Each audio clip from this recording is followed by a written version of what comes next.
ժողովրդավարության ձեր գնահատականը բնականաբար ընդհանրապես չեմ կիսում, համարում եմ,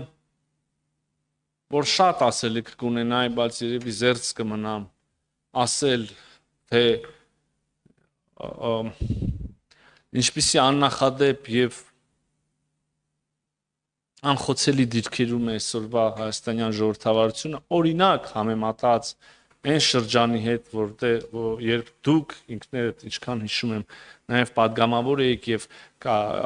իշխող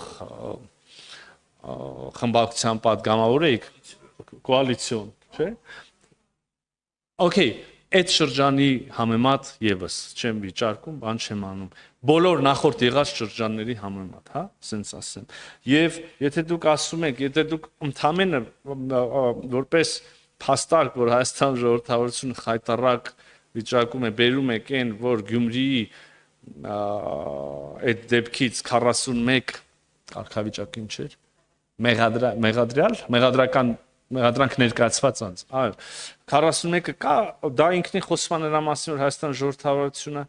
խայտարակ վիճակում է, կներեք ընդհանրապես նույնիսկ տրամաբանական շղթան այստեղ դժվար է համաձայնել, դեպք կարող է լինի, որ 41 չէ, 740, Աստված մի արասի Հայաստան այդպիսի դեպք լինի, բայց կարող է զանգվածային անկարգություններ լինի 741 մեղադրյալ լինել, այն միայն, ուրեմն 41 հոգի են արել արարք, որոնց մասին վկայություն կամ որևէ ապացույց կա, հուսամ կա,